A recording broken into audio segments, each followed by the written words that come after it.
도요타에서 CHR이 새로 나왔는데 멋있네요. 기본적인 실루엣 자체도 세련되고 선 엣지 같은 거 추구하고 있는 그런 것들을 많이 볼 수가 있고 딱 이렇게 다부진 모습이에요. 잘 짜여진 그런 모습인데 이게 컴팩트한 SUV잖아요. 이게 어떤 독특하고 유니크한 그런 느낌이 좀 볼 수 있었던 것 중에 하나가 이런 것들인데 이런 부분들이 이렇게 투톤 컬러로 해가지고 볼 수 있었던 게 아마 그 니로가 있었을 거예요. 니로에서 이런 부분들을 볼 수가 있었는데 확실히 그거보다는 세련된 느낌을 가지고 있어요. 왜냐면 이게 이 자체의 느낌도 좋거든요. 여기 이런 느낌도 굉장히 좋지만은 여기가 이렇게 이어져 있는 그런 느낌이 들어가지고 차가 안정감을 주고 있는 것 같습니다. 그리고 기존에 가지고 있었던 이런 헤드라이트 라인 같은 거 이런 것들도 기존의 차에서 볼 수가 있죠. 자, 근데 이게 왜 CHR은 우리나라에서 출시를 안 하냐? 일본 기업이라는 그것 때문에 그런지 모르겠는데 나와주면은 선택의 대안이 되지 않을까 그런 생각도 좀 있는데 출시를 안 한단 말이에요. 우리나라의 SUV 도요타에서 출시하는 게 두 가지밖에 없어요. 시에나하고 시에나는 근데 뭐 SUV도 아니잖아. 10년도 때 CHR이 나왔었는데 그때 거랑 그 비슷한 이미지를 가져가면서도 뭐 최신 기술을 많이 적용한 것 같거든요. 현대적인 스포츠 쿠페의 모습에 가까운 그런 드라마틱하고 날렵한 디자인이라고 그렇게 소개를 하고 있어요. 그래서 기존의 SUV의 형태하고는 좀 다르죠. 그러니까 좀 뒤에가 D필러가 이제 각진 그런 형태가 아니라 쿠페형에서도 그 뒷모습이 확실히 더 많이 자연스럽게 멋있게 혹은 어떤 일관성 있게 풀어나간 거죠. 그런 이제 뒷모습 같은 것도 이런 것도 진짜 유니크 하잖아요. 이런 형태 있잖아요. 이런 형태. 실드가 있고 이렇게 나오는 이런 부분들 있잖아요. 그래서 이런 부분들이 굉장히 유니크해. 그래서 여기가 이제 테일 뭐 램프 뭐 그런 형태라고 볼 수가 있는데 그런 형태들이 굉장히 예쁩니다. 토요타가 렉서스에서 가지고 있는 그런 그 SUV의 뭐 UX라든지 뭐 그런 데서 쓰이는 이런 라인들 그런 라인들을 쓰고 있는 것 같아요. 이 스포츠 쿠페의 형태를 갖추고 있는 거죠. 그러니까 이게 내려와서 뒤에 정리를 굉장히 잘했다. 그리고 이 뒷모습도 캄테일을 그냥 적극적으로 쓰는 거죠. 캄테일. 이런 형태가 많이 나오고 있어요, 요즘에. 그러니까 뒤에가 그전에는 같이 이렇게 돌렸단 말이에요. 라운드를 이렇게 돌렸었는데 자동차를 처음에 디자인할 때 이런 이 캄테일을 적용을 많이 했었. 에어로다이나믹 측면에서 봤을 때 효과가 굉장히 높았었거든요. 그래서 이런 캄테일 구조를 여기에 오면서 이제 적용함으로 인해 가지고 공기역학적인 성능을 제대로 발휘를 하고 있는 거죠. 공기의 흐름을 자연스럽게 잘 빼줌으로 인해 가지고 여기에 생기는 그 와류 이런 것들을 없애주는 거죠. 속도가 위에가 이제 빠르다 보면은 여기에 이게 진공이 생겨 가지고 진공이 생기면 어때요? 이쪽으로 이렇게 가는 힘이 발생을 하죠.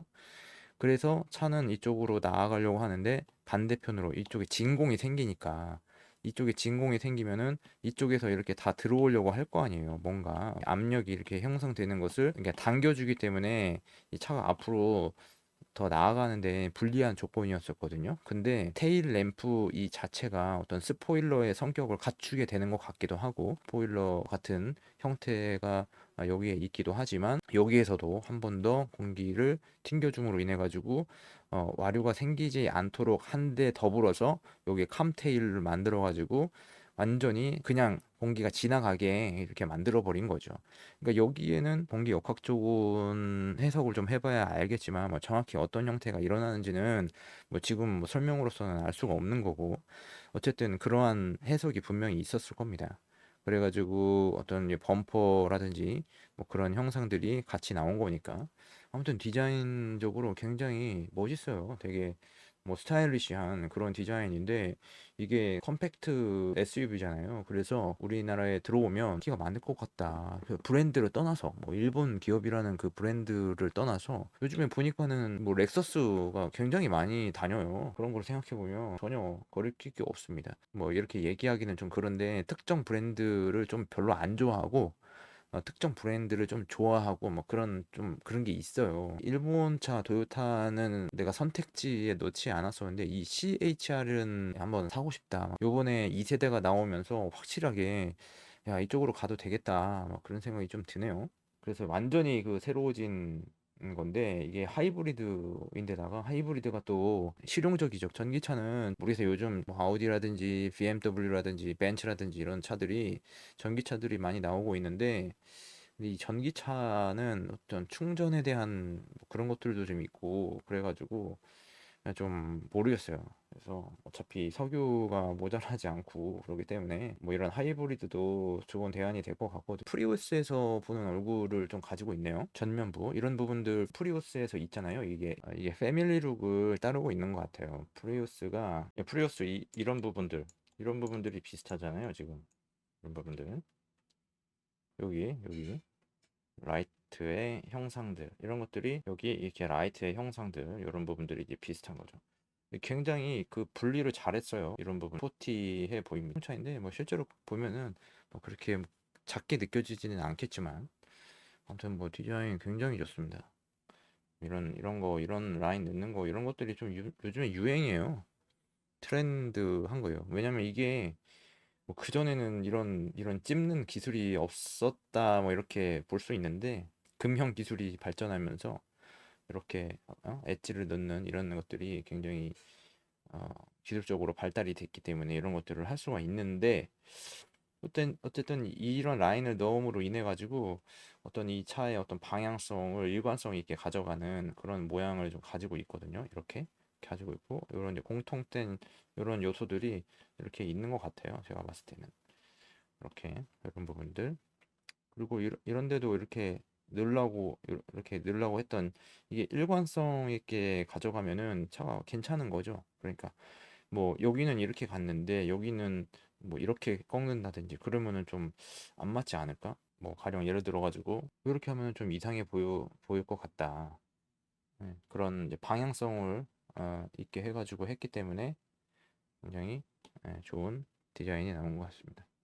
뭐 인테리어도 되게 고급스럽고 이게 뭐 저가는 아니겠지만 어떤 디자인적으로나 어떤 기능적으로나 뭐 충분히 이런 것들 그 도요타에서 기존에 가지고 있는 그런 것들이 이런 거는 프리우스나 이런 것들에서도 사용을 한다는 것을 볼 수가 있잖아요. 괜찮네요. 이런 데도 되게 깔끔합니다. 전체로 한번 큰 화면으로 보면 좋겠는데 파로나믹 선루프 들어가 있고 대시보드나 이런 부분들도 굉장히 괜찮아요. 오히려 뭐 이렇게 꾸밈 없이 투박하다 뭐 그런 느낌이 들기보다는 깔끔하다 그런 느낌을 이제 받을 수가 있는데 다만 저 생각은 좀 아쉬운 것들은 좀 이런 부분들을 좀 색을 좀 넣었으면 어땠을까 뭐 그런 생각이 좀 들어요. 너무 좀 무겁다. 물론 이 대시보드의 색깔은 약간 어두운 계통이 좋긴 해요. 기능적으로 봤을 때 제네시스 막 이런 것처럼 여기다가 막 브라운 계통으로 넣는다든지 뭐 화이트나 뭐 그런 베이직 이런 계통을 넣지는 않죠. 그런 걸 넣으면은 이게 빛 반사가 생기니까 운전하는데 굉장히 낮에 운전할 때 방해가 많이 되거든요. 이런 것도 이제 고려를 해봐야 되겠죠. 하여튼 여기에서의 어떤 일체감 이렇게 라운드로 돌리는 거 이런 것도 괜찮은 것 같고 송풍구를 또 동그랗게 하는 거 하고 이런 부분들을 여기에 이렇게 여기 처리하는 것들이 요즘에 또 어떤 트렌드를 그대로 반영하고 있는 것 같습니다. 대형 디스플레이 넣고 여기도 뭐 액정으로 넣어가지고 그리고 이런 부분들 버튼 누르는 거나 여기 핸드폰 충전할 수 있는 것들 뭐 이런 레이아웃들은 요즘에는 거의 비슷비슷한 것 같아요. 보니까 그래서 뭐 크게 이러한 대시보드에서의 레이아웃은 뭐 거의 뭐 비슷비슷하다. 뭐 디테일적인 부분만 좀 차이가 있는 거지 뭐 크게 다르지 않은 것 같습니다. 뭐 요 정도 급에서는 그런 것 같아요. 스티어링 휠이 이렇게 이제 D컷이 들어간다거나 그러면은 좀 더 좋을 텐데 약간 좀 두꺼워 보이긴 해요. 근데 약간 두툼한 게 좀 그립이 좋긴 한 것 같아요. 요 혼 부분이 뭉툭한 그런 느낌이 좀 있어요. 근데 여기다가 뭐 스위치 같은 거 이렇게 넣고 하다 보니까는 뭐 어쩔 수 없이 그렇게 된 것 같은데 좀 여기를 좀 이렇게 좀 입체감 있게 좀 이렇게 하면 어떨까? 그러니까 너무 이게 평면적이야. 이렇게 너무 평면적이야. 그러니까 너무 꾸밈이 없어서 약간 심심한 듯한 그런 느낌이 좀 있긴 있어요. 근데 하여튼 익스테리어는 뭐 진짜 완벽합니다. 완벽. 그 툰톤 컬러 적용한 거 이런 것도 굉장히 마음에 들고 날렵하게 탁탁탁 막 반응성이 굉장히 좋을 것 같다는 그런 느낌이 좀 있어요. 속도감이 좀 있고 리어 커터 뷰를 볼 때도 정리가 진짜 잘 됐습니다. 요러한 요 느낌이 굉장히 입체감을 많이 주고 있거든요. 이렇게.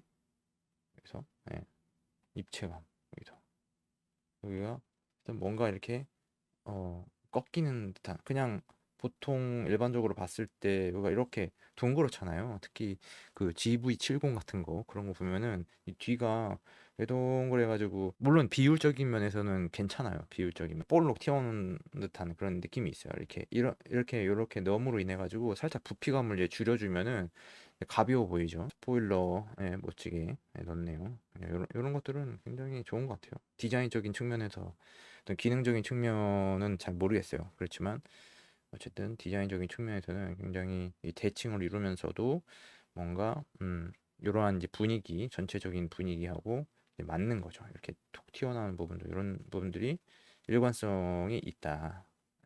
그런 일관성을 잘 살리면은 차가 진짜 예뻐 보여요. 이런 형태, 이런 것들이 또 여기 밑에도 이렇게 들어가 있네요. 이렇게 그죠? 이렇게 밑에 들어가 있고 그리고 진짜 디테일이 진짜 다양해요. 근데 이런데 이렇게 나와 여기서도 또 이제 여기는 이제 캄테일이라고 했으니까 들어가서 다시 나오고 또 나오고 되게 이제 복잡한 거죠. 여기에 반사판이 여기 들어가 있고 리플렉터라고 하죠. 리플렉터의 위치도 괜찮은 것 같습니다. 너무 아래쪽에 위치하지 않고 약간 살짝 가운데 뒷부분에서 이 위쪽까지는 뭐 그렇다 쳐요. 뒤에 범퍼나 뒤 부분에서 약간 중간에 위치를 하고 있는 거죠. 리플렉터가. 테일램프의 위치는 상당히 위로 올라가 있는 거는 맞아요. 이 차의 비율적인 측면에서 봤을 때. 근데 이게 잘 맞춰 놓은 것 같습니다. 요거를 이쪽에다가 아래에다가 내리는 것보다는 이 위로 올라가는 게 맞았죠. 그러니까 지금에 볼 수 있는 차들은 한 뭐 요 정도에 있는 것 같아요. 이렇게 이 정도에 있는 것 같지만 이게 지금 보면 이 벨트 라인이 상당히 위에 있어요. 비율적으로 봤을 때 뭐 한 보통 이런 비율을 가지고 있는 것이 맞긴 한데 이 차는 상당히 또 높아 보여요. 확실히 벨트 라인 자체가 하우스가 폭이 좁죠. 폭이 굉장히 좁죠. 상대적으로 여기에 비해서. 그래서 어떤 시야가 괜찮은지 모르겠는데 스케치할 때 이런 비율들을 많이 그리긴 해요. 그 스케치를 뭐 그대로 양산에다가 적용을 한 것으로 보여지거든요. 보통 양산할 때 뭐 이 정도까지 내려오지 않나 이렇게 한 절반 정도까지 내려오잖아요. 근데 이거는 이제 상당히 올렸다. 그러니까 이 캐릭터 라인이 여기 이렇게 지나가는데 벨트 라인과 캐릭터 라인 사이가 굉장히 길죠, 멀죠. 그래서 이게 두꺼운 것을 상쇄시켜주기 위해서 이렇게 로커 패널의 이 윗부분까지 이렇게 두툼하게 나오게 했죠. 여기에 선을 넣어가지고. 그래서 어떤 여기 두께감을 살짝 줄여준 거죠, 여기서. 근데 이게 너무 많이 올라온 것 같은 그런 느낌이 안 들어요. 왜냐면 여기에 이렇게 이제 투톤으로 들어갔기 때문에 여기 이만큼만 이 폭이라고 생각이 드는 거죠. 여기는 보이지 않는 거죠. 어찌 보면은. 그래서 차가 굉장히 높아 보이는 그런 효과가 있어요. 높고 벨트 라인도 높고 하니까는 근데 그런 점에서 봤을 때도 이런 것들이 영향을 미치는 것도 하나가 실질적으로 이게 전장은 이게 그렇게 긴 차는 아닌 것으로 보여져요.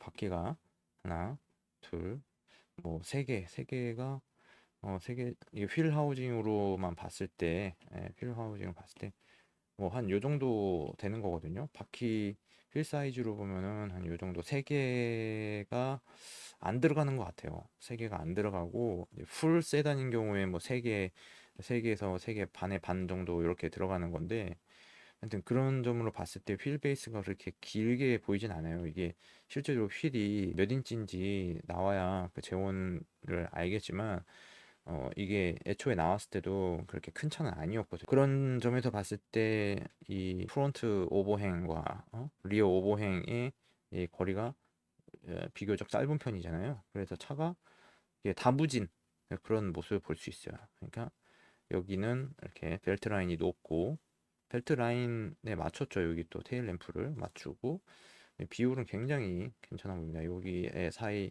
이게 뭐 일반적으로 뭐 정석이라고 볼 수도 있는데 뭐 이런 것들이 더 강조된 그런 느낌이에요. 그러니까 이 비율 자체를 확실하게 뭐 2분의 1 정도로 해버린 거죠. 그러면서 여기를 이렇게 분리한 거 이게 정말 괜찮네요. 여기 분리한 거 분리해가지고 가벼워졌어요. 되게 이거를 전체적으로 같은 색상이었을 때 느낌이 어떨까 그런 것도 한번 봐야 되겠는데 아무튼 괜찮습니다. 마음에 드네요. 트랙스보다 괜찮은 듯한 느낌이 좀 있어요. 그러니까 일본 차들이 저도 이렇게 타보면은 정확해요. 이 반응성이 굉장히 좋거든요. 그러니까 핸들을 딱 돌리면 그 움직임만큼 반응을 해요. 어떤 차들은 이 유격이 있어가지고 그렇게 반응하지 않거든요.